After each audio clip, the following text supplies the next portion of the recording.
I think recording will be started right now, and thank you, Candace, for coming today. And it's actually a pleasure to have you back when we were in June in pandemic of doing this presentation originally, and what was started like 15 minutes lecture on what's happening to long-term care ended up as 4 hour discussion. So I'm glad we were able to come back and now to do a short discussion, which we can record and share with social workers about the important work in long-term care you did from March until June 21st. That's when we will have the time of connection, and we'll have more discussion later. So Candace, if you can share a little bit about yourself and presentation.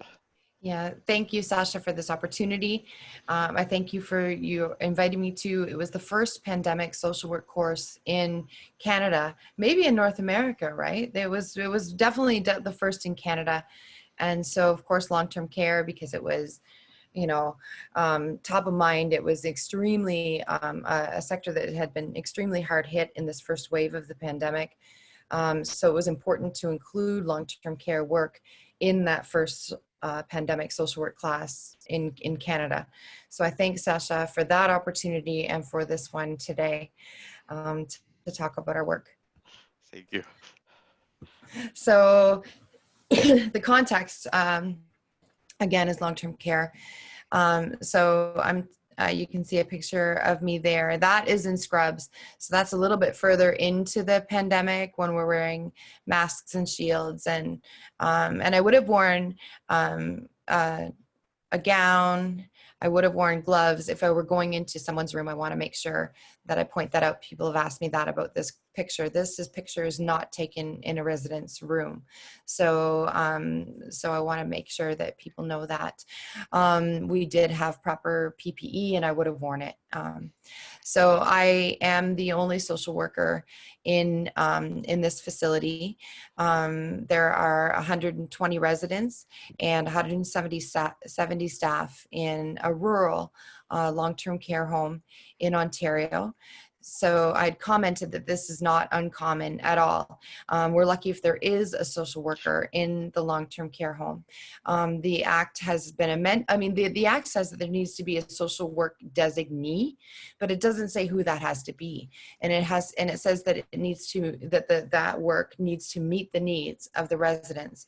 So I think you'll see as this presentation unfolds that just anybody in that position would not be able to even approach meeting the needs of the residents in that home without the background that we have. So I feel very lucky that I was there. I was very privileged to be there and to be able to use my skills during this time. Our Long-Term Care Act must be amended, and it's a provincial legislation.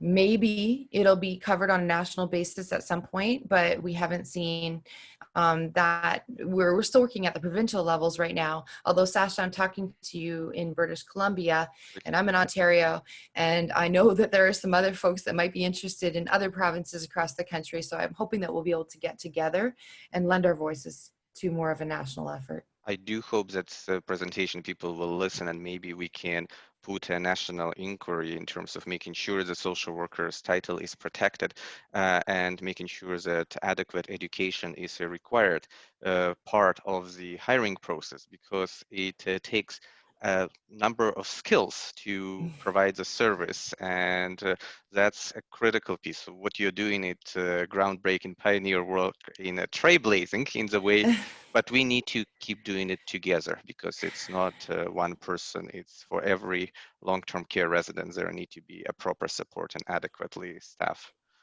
Well, that's why I thank you for this opportunity, because quite often we're doing this work and we're working hard. As you'll see in this pandemic, I went to 7 days a week, and it was going, it was intense work. And it always is intense work. I always work more hours than I'm paid for. I mean, that's just what I don't know many social workers who don't. But quite often you're somewhat singing in the shower if people don't know what you're doing, and they don't know that the residents and even the staff know that you're the social worker. But outside, a lot of these places are communities within communities. So I'm not sure that the broader community always knows what the role of social worker is. They may, even the families and the loved ones may see you. And I always announce, I always say who I am, always. And it's right on my name badge, and I made sure that it spelled it out, social worker, so they knew, who I was. But even for them, they might just think that I'm a friendly face, someone that they know. They may not. Even to this day, some people think that I'm a nurse. Definitely when I was wearing scrubs. You could be anyone. You could be a personal support worker. You could be dietary. I mean, you could be anyone. So it was important to continue to say that you're a social worker, because what's amazing is that the social work title does engender quite a bit of trust. A lot of people rely on you having the skills and the training in order to trust you with a lot of their information. That's what I was going to go through. Like your purview, the medical doctor is sort of your chief of staff, right? You've got a general medical person that oversees all of the care, and they do. It's a huge responsibility. The charge nurse runs the show, all of that kind of thing. But what the social worker can do if they're there, and is we have an umbrella all of our own, which is we are responsible for the psychosocial, emotional, and spiritual support of people, and at the micro, meso, and macro levels. So you've got all these levels happening simultaneously. Yes, I have 120 residents. Those people are your priority, right? But each of them may have many family members.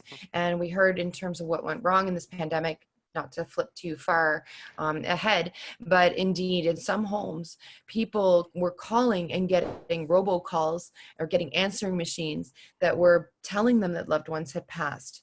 That never, ever, ever, ever would happen in a home where there's a social worker. Because you would be responsible for creating that link all the way through, in good times and bad. So prior, yeah. And so I know we always say, like, real estate agents say location, location, and we say in social work, relationship, relationship, relationship.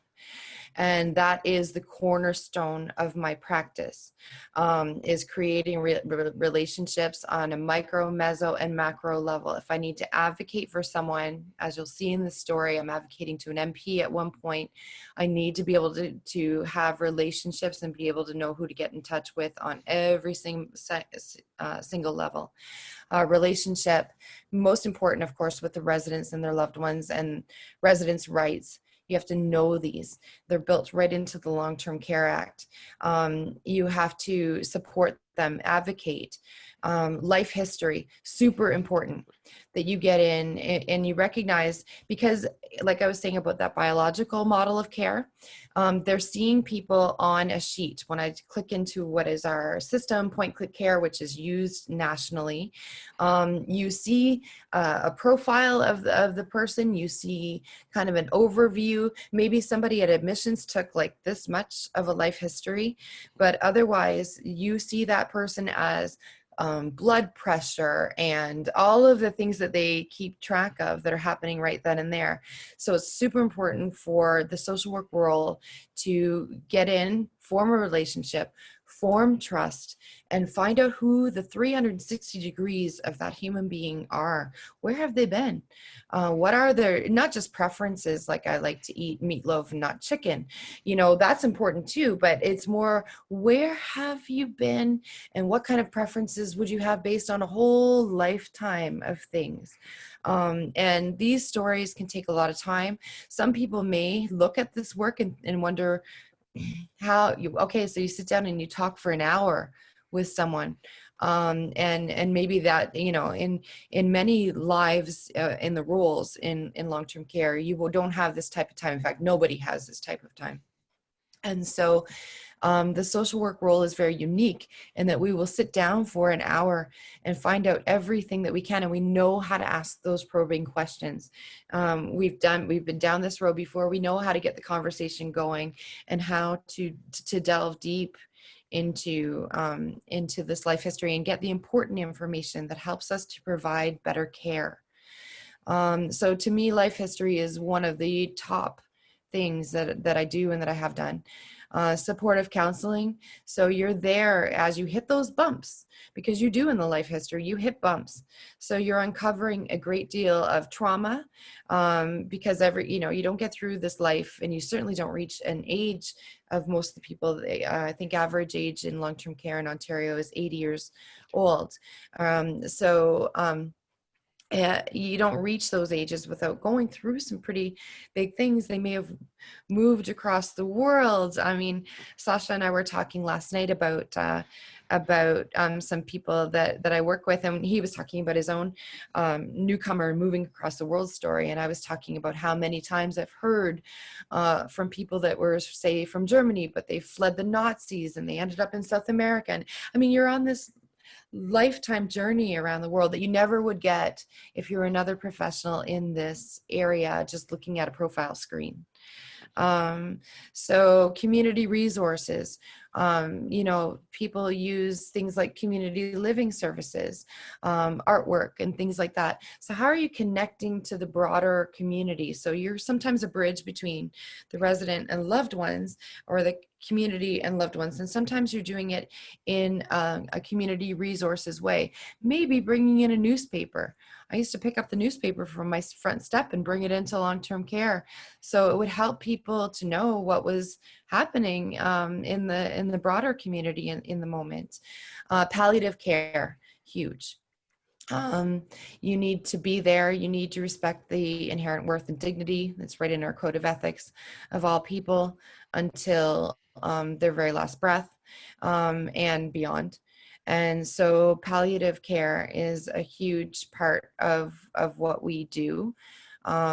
We you know, and especially social workers that were working with COVID patients. You'll see in a lot of the literature around this, like the New York Times and, all of these different articles, that it was a very scary relationship when we didn't know anything about this virus. We still don't know a ton, but in terms of how do you support someone who has this very infectious disease, and how do you support them if they go into palliative care and respect their dignity despite this very, very scary thing all the way through. Grief counseling, that's huge. So you want to be with the client and their loved ones during an anticipatory grief time, and all the way through the palliative care and death and dying experience, and then beyond. How do you continue to support these people, or how do you get them back to those community resources where they can continue in their grief journey? So you don't just, the person dies and that's the end. Sometimes your entire world is filled with these relationships. And so the social work role is a pretty big role, and I'm only scratching part of the surface with that. We respond to everything. But it's very important to know, because when students are learning to be social workers, those are skills, are critical skills which need to be practiced: communication, building relationship, advocacy work, connecting with a larger community, changing policies, doing research, all of the things in terms of knowing how to document life histories, Yes. know how to, and all of this within the value base of dignity and worth of every person and service to humanity and social justice. It's critical. And so what you are sharing, it's so important to have more social workers in the long-term care, because we are taking care of our loved ones. For somebody, it was a personal story, and they want to make sure that every moment in their life, including the time in the long-term care, is well taken care of, and they are supported and with every dignity they can, knowing how challenging it can be at the same time, and having the best professionals around Mm-hmm. them. Mm-hmm. Mm-hmm. I also want to make a point that some people do not have loved ones. And so this is an important story to tell, because the press right now, if there's any press left, it used to be we were headline news and now we're not as much, but it's all about visitors and loved ones who are extremely important to us. But I have to point out that there are many people who do not have loved ones. Maybe they've outlived everyone. Many times their decisions go to, in our province, Ontario Public Guardian and Trustee. So there are a number of people in this story that in every long-term care who don't have, they have an Ontario Public Guardian and Trustee that is in a centralized office. That's how they do that. So they're not right here. For instance, our local OPGT people are great, but they're in London. So they're not in the home with you. And so it's very vital that we have trained professionals, not just anybody, that are looking out for the absolute voiceless people, powerless people. They aren't even making their own decisions. And so you are acting in a very trusted role with a lot of people that don't have even the protection of loved ones and visitors. So. And that's again something which you share. It's critical because those stories we will not be able to hear because loved ones sometimes will share the stories, and that's why social work become even more important. That voice where we have that we advocate for those who don't have significant others and those who might be having anyone in their life except social worker at that time when that supports are still needed to continue life with dignity. And wow, it's always remindful how important is the work and how challenging is the work, because the number of skills and education and understanding of policies, procedures, relationship assessment is critical to provide the service. And not, you're right, it's not for every person who can do this service just because they come and take some short training course. It's require a lot of commitment, including your passion in values, which will be critical. As you said, you work Mm-hmm. more hours. I don't know many social workers don't, but I am definitely one who does. So in this particular story, we go back to March 11th, 2020. This was a regular shift for me to come in to long-term care to do the work that we just discussed. It was also the same day that the World Health Organization declared COVID-19 to be a pandemic.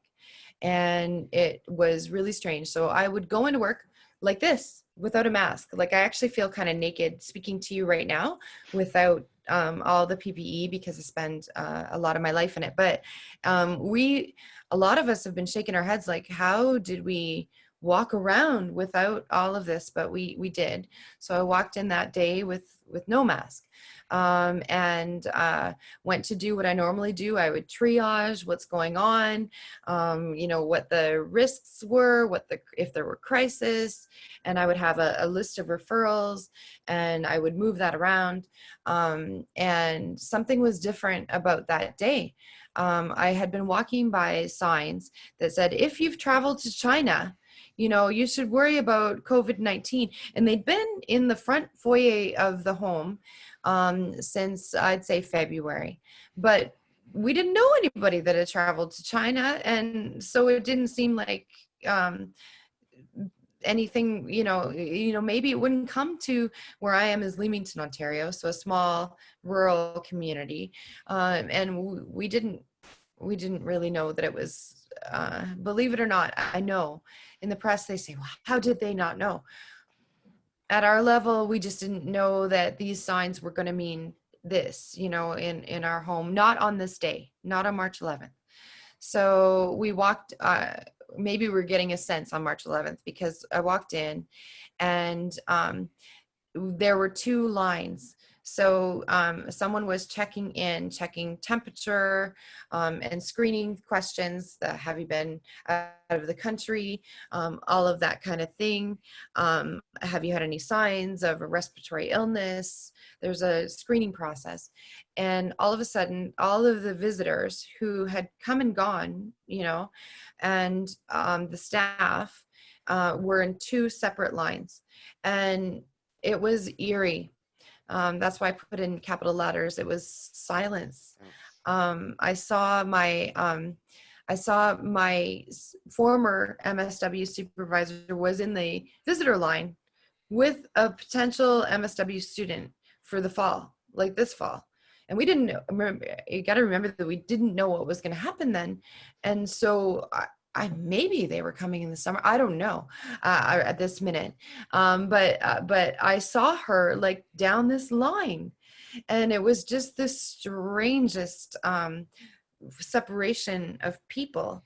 And so we got through the line, we got through the screening, we didn't have temperatures, all that kind of thing.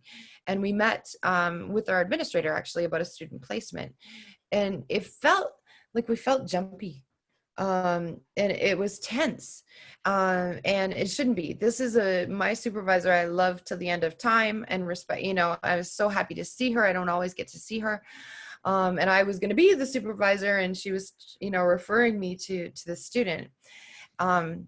And so at the end of it, I put their last hug, because after this moment, we hugged and it felt weird. We felt like this is a person that we really, truly adore each other and have, for a long time. But we gave each other a hug, and that would be part of my practice as a social worker, not necessarily meeting supervisors all the time, but many times residents just wanted human touch because they don't have human touch. So they grab your hand or they give you a hug. I get sneak attack hugs all the time. And this was part of my world. It's part of what I loved about my job, was I could give affection to people that, don't have any human contact. So the reason why I really made that supervisor a point there with the last hug is because that entirely changed that day. So all of a sudden, I wouldn't hold hands, or I'd make sure that I had gloves on, which is really, really strange if I knew somebody was going to try to hold my hand. So, and then at home, I always hugged my son, 17-year-old son, goodnight, and said I love you, and we stopped doing that as well. So here we are. We're talking to you in October of 2020, and I still do not hug my son goodnight, because the big fear was that we were going to spread things between people at the long-term care home. That was the biggest fear then. So we felt jumpy about being around other people, and like I said, silence. That was a strange reaction. So what happened also on that day? Well, by Friday, 2 days later, there was complete visitor restriction. I think the musicians left on that Wednesday, right in the middle of this 2-line stuff. I remember seeing them pack. They were in at least a couple times a week. We'd have bands, we'd have music. And I remember seeing them leave. I didn't know at the time that I wouldn't see them again. So I haven't seen them yet. We would have no religious, we used to have church services, spiritual services of many kinds. And many people, especially as they near the end of life, they just find they're very spiritual. They can be spiritual people. Some people find their spirituality later. So these are important people. Pastors would come in. A lot of this palliative care work that I talked about would happen in conjunction, definitely, with pastoral care. Those are other people that we have not seen in October of 2020. We have not seen them since.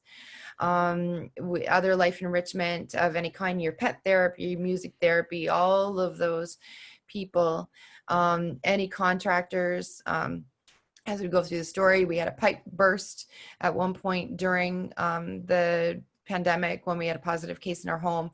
We couldn't get anyone to come in and fix a pipe that was going to wipe out our floor during the initial time. They eventually we found a contractor that same evening, but all of those regular service technicians that would maintain things so that they don't burst and things went away.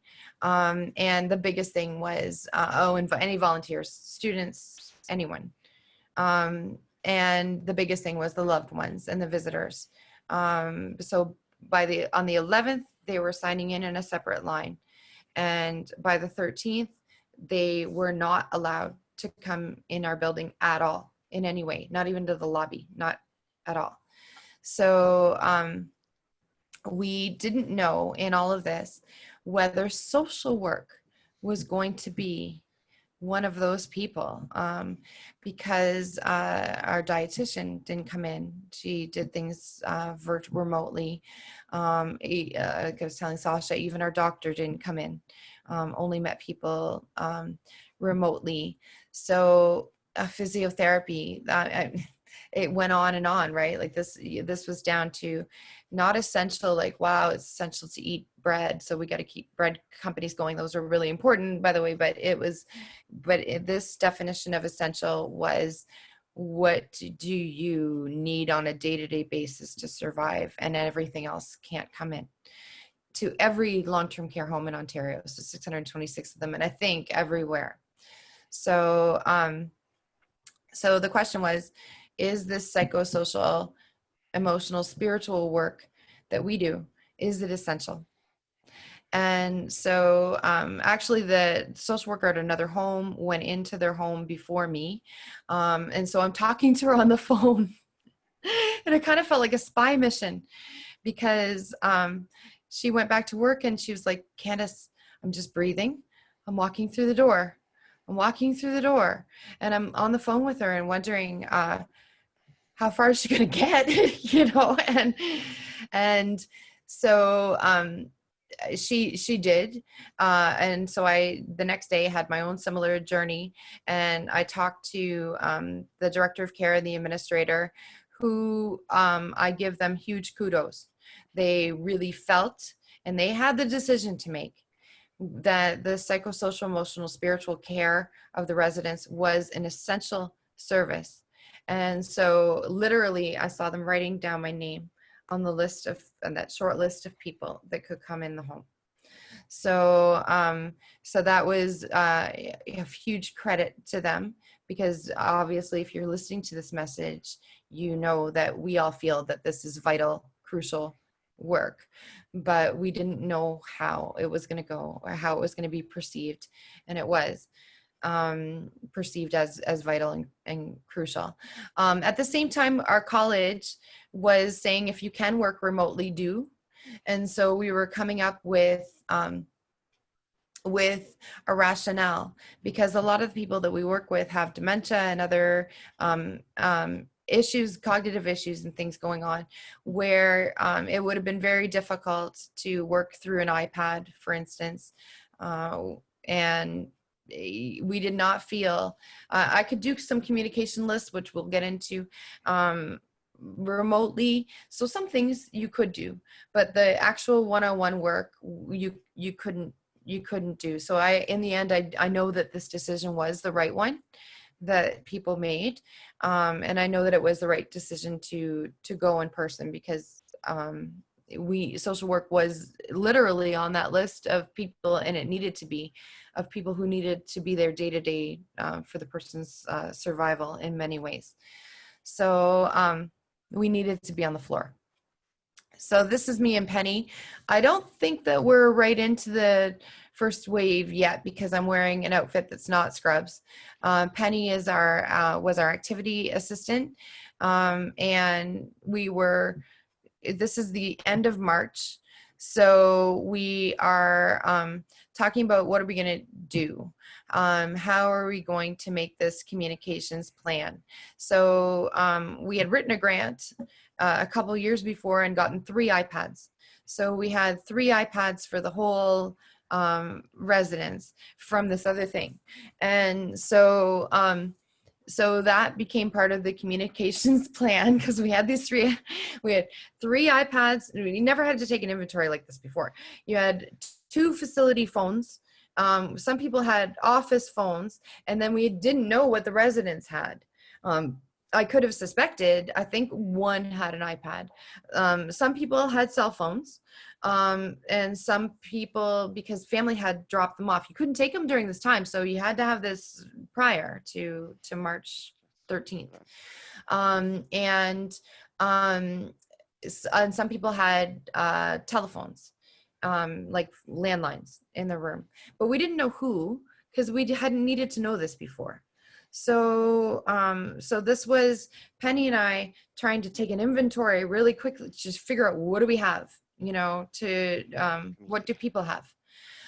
One thing that we did not have was emails. So we had nurses trying to make 120 phone calls to families to tell them about the visitor restrictions.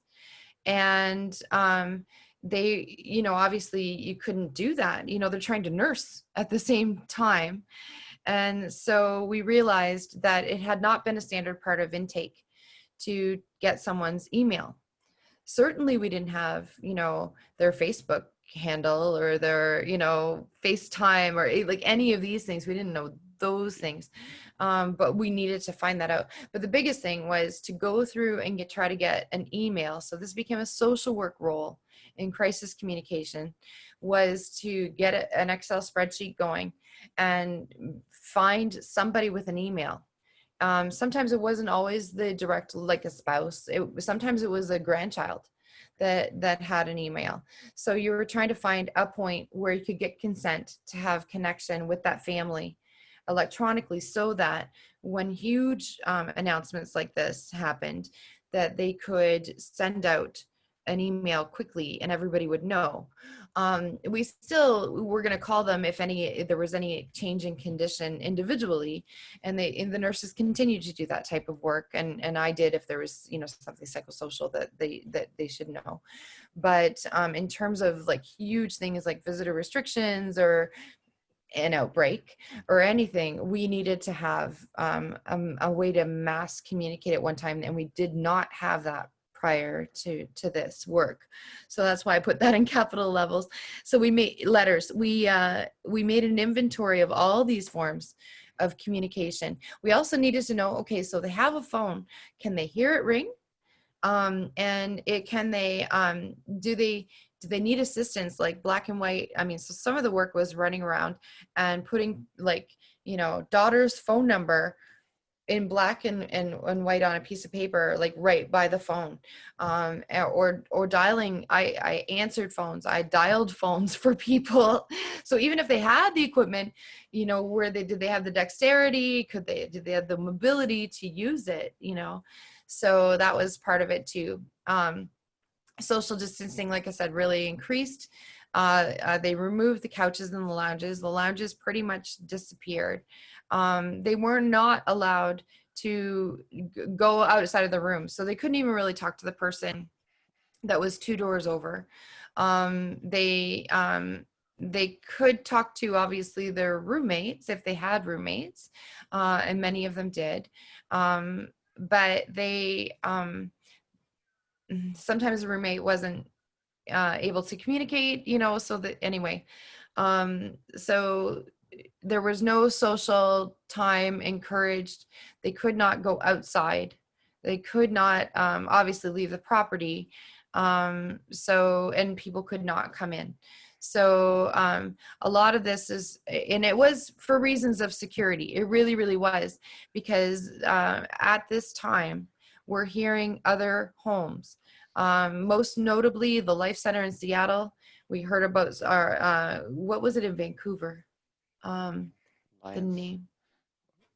Yeah, there was one where there was multiple deaths. Yes. Here in Ontario is Pinecrest was going on. That's in Bob Cajun, teeny little community. So we were relating that it's similar to ours, right? And they had like 14 deaths on one weekend. So this is going on right then. And so we're realizing how fast this virus transmits. in these homes, in these congregate living settings. And we're also realizing, of course, we realized how vulnerable our people were. You know, you talk about underlying conditions. Well, you don't come to long-term care unless you have something going on. You're not eligible to be there unless you've got something going on physically. So multiple conditions. We realized that this was a deadly disease. And so as much as the residents' rights and all of that stuff that I did on slide 1 was super important, it was superseded by these safety concerns. And so for social work, how are we going to do this humanely? I tell the story of Ruth, is the name I'll give the person. She had dementia. She wandered a great deal.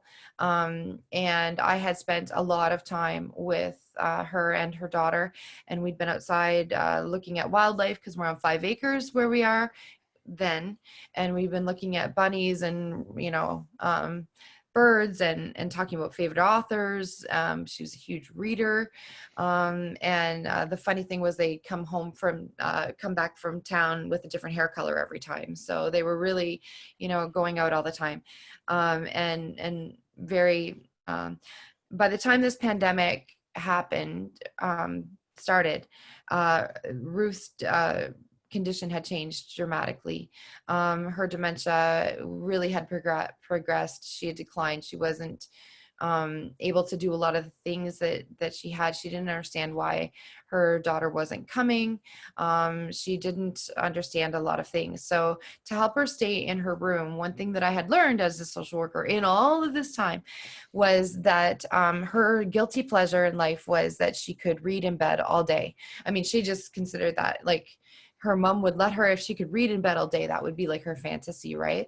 So she kept trying to come out of her room, and I knew who her favorite author was, and I knew where her book was. And so I would say, you know, Ruth, your mom says you can read in bed all day today. She'd say, I can? And oh wow. And she'd say, well, what am I reading, you know?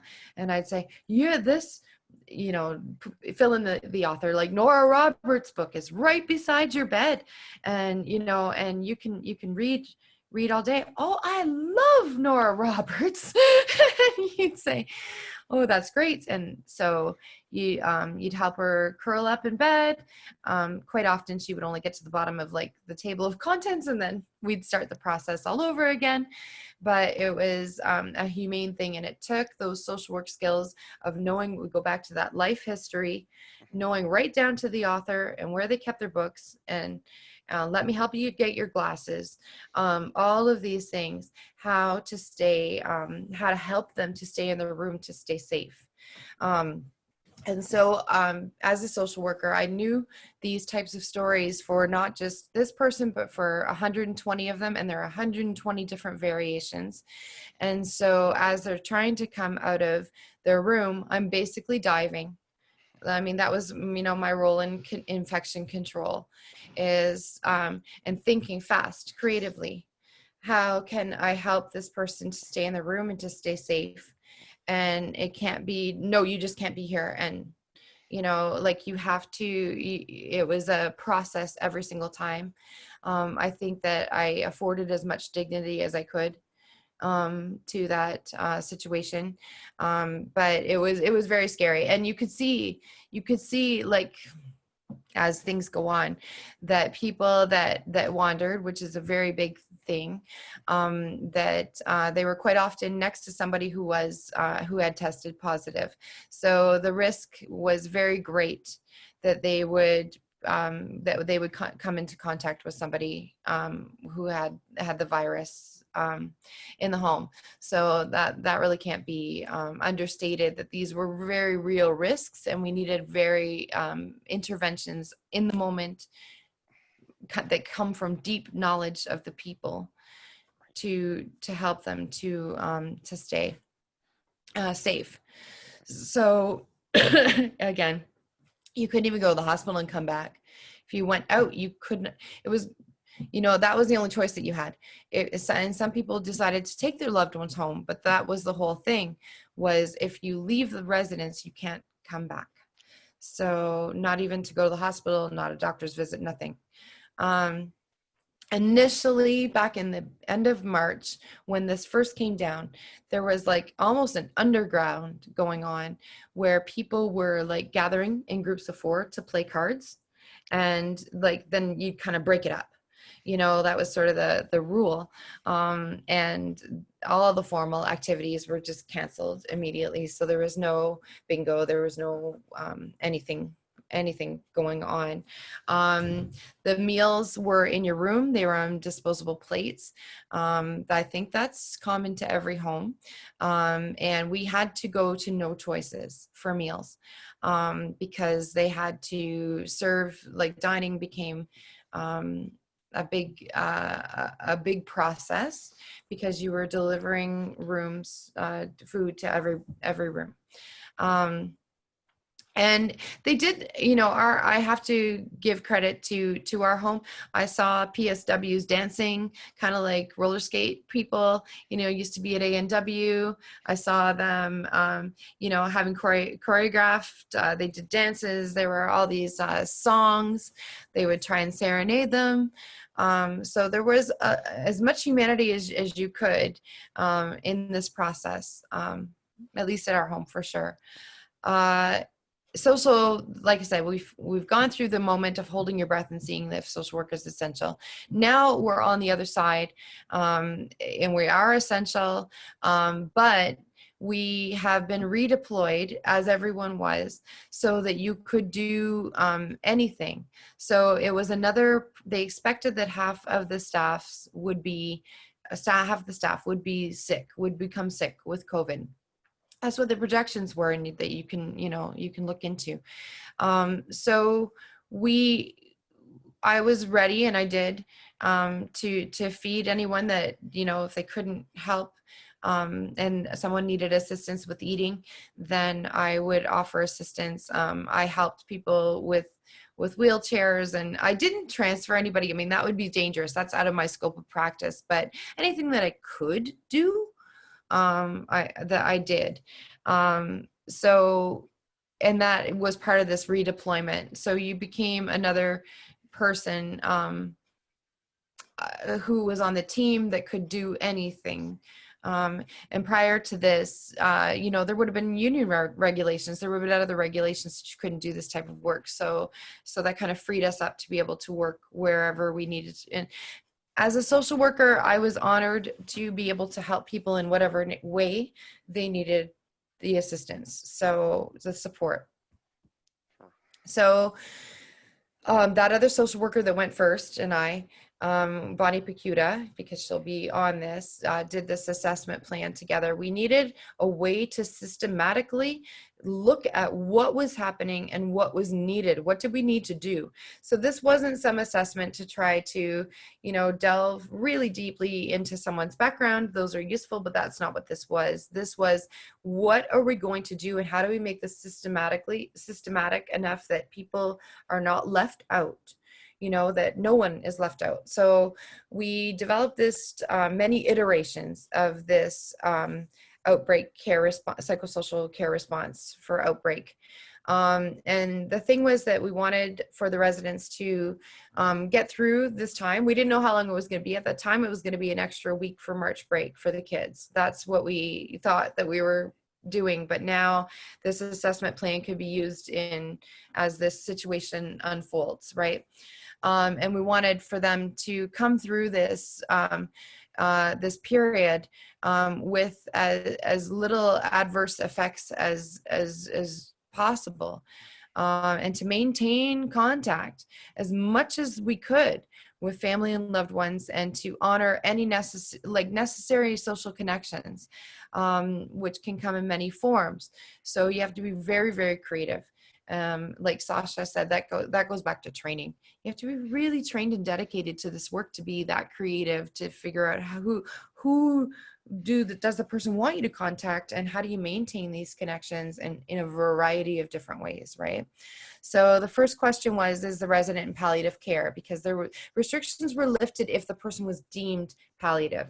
Now at the beginning, people were saying, you'd see reports from like California, because these things were going on everywhere, where people had insisted that their mother was palliative, and so that they were going to come into that long-term care resident.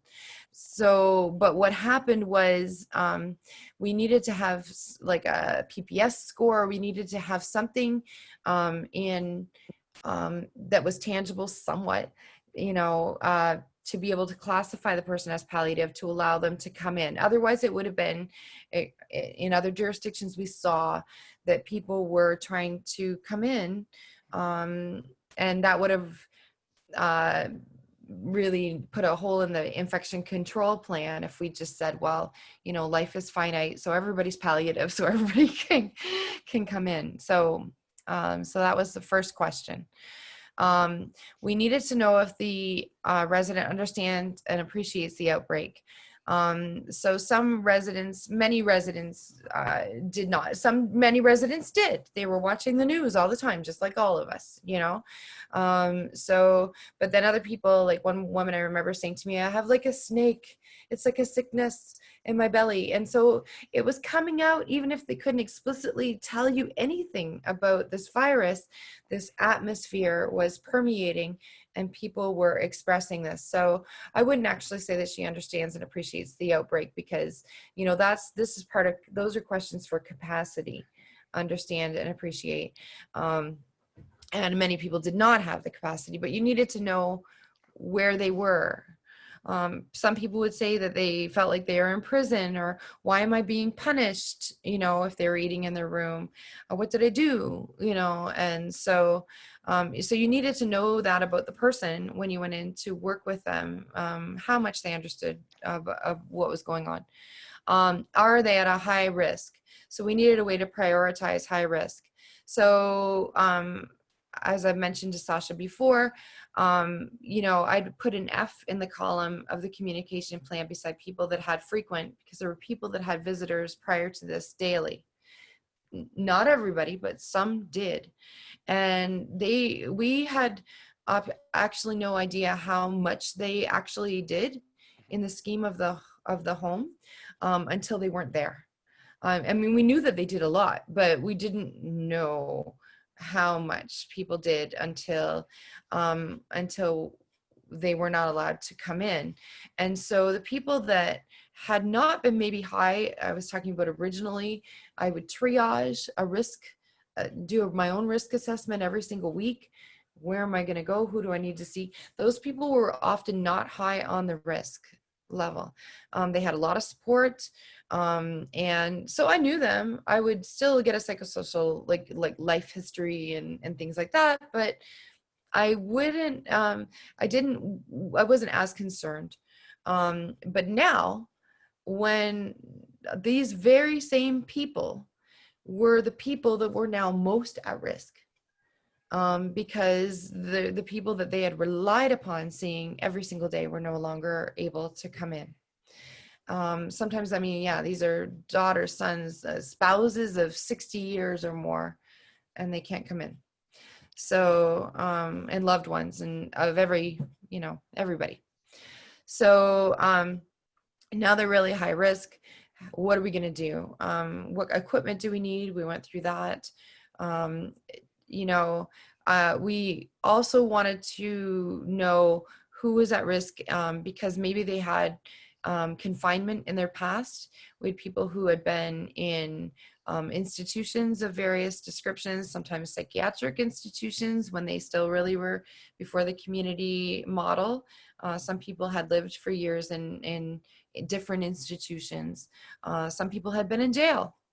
So we needed to know who had these dormant feelings of seclusion and trauma and things like that. And these things did come out. I mean, so we were right in wanting to find out who those people were.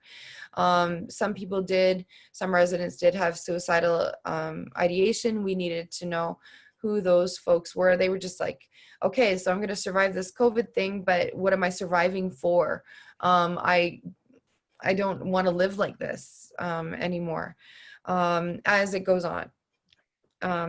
So also, we wanted to know what their diagnoses were and put it in one place. These things are on people's charts, but how do you bring it to the forward so that's all in place, so that you've got some kind of picture of how you're going to triage, which is everybody. I want to make this point. My practice before and especially now comes from a community approach, and I think that's really important to note. I've taught the community class here at University of Windsor many times, and some people say, well, I want to be a clinical practitioner. And so they talk about wanting to sit down and do these assessments like what I'm talking about, but like the 50-minute hour and all of this. So being an effective social worker here, you need to have that training in a community approach. You need to see the whole organism and everybody in it. I'm sorry, the whole organization as an organism with everybody and every part in it as part of your scope of practice. I couldn't take an individual's approach. Those skills are super, super, super important when you're sitting down with people. But your communities class, if you're listening to this and you're taking a communities class, is extremely important to to underpinning this whole approach. So, okay, so so that's just more triaging. Okay, how have they been in contact with these people? How can they be in contact with these people? This is, what do we have? What do we need? You know, you couldn't get anything, but how to make use of what it was that you could, that we already had. We set up a safe Facebook page. This is another social work student that's with me in this picture. And she's second year, and so she learned a lot. She went in our activities department, went through this, and did a lot of this. And we have an article, we all have articles to write about this, but I think that her name's Shelby, and I think that we've decided that an article that we need to write is called I Love You and I Miss You, because that sounds really cliche and sappy, but even the couples, I'm thinking of a couple that had an argument in February about, he didn't bring her an umbrella. And she was so upset, like, we're going to get a divorce. He doesn't care about me because he'd bring me an umbrella if he did, and all of this kind of thing. And then when this hit and we were doing, talking on the phone, all of that went away. And I love you and I miss you is all that we heard all the time. So it sounds sappy, but that is what we heard over and over and over and over again. For people that had been in arguments when all this started. But okay, so we wanted to know who they wanted to contact, because it isn't always who you think it's going to be. I mean, one person was really attached to her Salvation Army church members, and so those were her loved ones above. She has 7 children, but she wanted to talk to these, she wanted to talk to the children as well, but she wanted to talk to these church members, friendships, sometimes in one case, neighbors were the really most pressing person that the people that this person wanted to talk to. So you needed to know that. You, again, wouldn't know that from a profile page on a computer. You need to sit down and talk to these people and find out who these important people are, and then how do you contact them? What do they have? Do they have Facebook? Do they have, all of these things? So, and you need to strategize systematically how you're going to have alternate expressions. So yeah, what are they involved in? What do they do? How do you creatively take all of your education and all your training and find out a way to do all of it alternately? And yeah, it was really tough work. And Sasha was asking about, does the resident have a trusted person within the care team available, was a question that we needed. So we determined basically that people needed to have someone to talk to. It very often was me because of this long history. But Sasha was bringing up an important point earlier, that it needed to be a consistent person. As we've discussed about long-term care, people living in long-term care get used to loss quite often. People die, people move in and out. of employment, people maybe move on, but so you really have to stick with it. You got to be there through thick and thin to build up that trust that you're not going to be another person that's going to leave. um, you that And so often that's how you become the trusted person. Although the administrator was the trusted person for some. There was a PSW that they had a special relationship with. So when crisis, or the RN definitely. So when there was a crisis, we needed to know that they had somebody, and I wasn't offended if it wasn't me, like that. But they needed to have somebody that we knew that they could reach out to and talk to during this time. I'm not sure if every home did that, but our home was big on making sure that that bridge was there. Right. And assessment notes. I mean, like I said, we couldn't get a word search book in. We were afraid we had to keep it in a shed for 3 days before it could come in. So a lot of these visitors were bringing in the good Kleenex.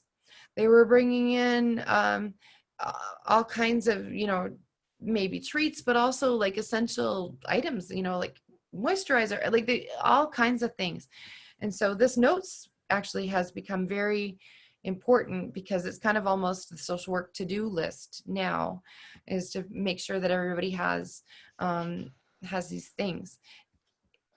I'm noticing we are getting more than close to an hour. Oh, goodness The, gracious. We're but not what we even at a positive case yet. I know, but what we can do, if we actually do now summarize of what we do, we can do a part two and actually Okay. run the part two with a positive case. So we'll remind there is more to share, but just to summarize what currently we've seen at the beginning of pandemic. When you think about what's your feelings, emotions. You've seen how much change was happening, how much knowledge you need to have to Mm-hmm. understand this complexity and community connections, and seeing what's happened to the relationship changes. All of those skills become so critical in the time of crisis, because what we are talking is a very short period of time when we don't know what it is, when we are learning about pandemic and its impacts on people and the role of social work in that crisis, particularly how much assessment skills, like your tool, which you've shared, this is an incredible piece of information which we need to know in a future and anytime whenever we planning any type of emergency, because things can happen, and outbreaks for COVID is now at this time when we are in October a reality. If we're going to second wave, but we also might have different outbreaks in the future, which we do not have and do not know, but we need to have that planning. And it looks like you've done so much in terms of that process thinking of what can be done to prevent that crisis, at least to minimize the risks for the residents at that point of time. Yeah. Yeah. Yeah, it's true. And we've been through outbreaks before. Like I said, we've been through flu outbreaks, of course. These were very shorter, time limited. So what this assessment does is how we're still relying on this assessment to get through in October what we thought would be a 3-week crisis. So you need to have those long range assessments. And we didn't have those. We just had, because anything that we had dealt with up to this date had been, maybe 2 weeks, Mhm. possibly Great. longer, but yeah. Mm-hmm. So, but that's why it's so critical, because again, it's every uh, long-term care home went through the same process. It's throughout Canada was we have no uh, assessment tools. We do not know how to contact people. We do not collect data, which is vital when we don't have any connections with outside world. And now we have that skill, but not everybody has a social worker who was able to collect that data. That's why it's so critical when you're sharing this, when people will be watching, because they might find alternative to every care home to make sure that data is collected, to make sure people know about community impacts and skills. And they are taking that community class as a social work program, not as an elective, but as a required, because if we need to have people to understand working community, clinical skills will allow us very good work with individuals. But if we want to get understanding of the environment and community and challenges, and then even go into structure, we need to have that critical ability to see the broader picture. Yep. So yeah, I know we will come back for sure in part two of the discussion, maybe part three and part four. But I think it's again, it's a documentation which is critical, even a series of what we've done in terms of a social worker role in long-term care and during pandemic. And I'm so grateful that you were able to come and share and start sharing, because we just actually surfaced it a little bit. Yeah, yeah. We know now that a trained social worker is important because, like you said, who else would be able to fulfill this role that I'm about to describe? So, in part two, I'm going to describe how these skills and how all of this information gathering and systematic approach played out when the crisis hit. So, right now, we're just talking about what the tools that you need, that we discovered some of these tools as we went along. Um, the tools that you need to gather, the information you need to gather, the relationships you need to create in order to be prepared in a crisis situation. And thank you so much, Sasha, for offering this opportunity for us to document this Thank you, work. Candice. And we'll keep it going. I will just stop recording for this one, but we'll go with part two. Okay. All right. Thank you. Yes, thank you.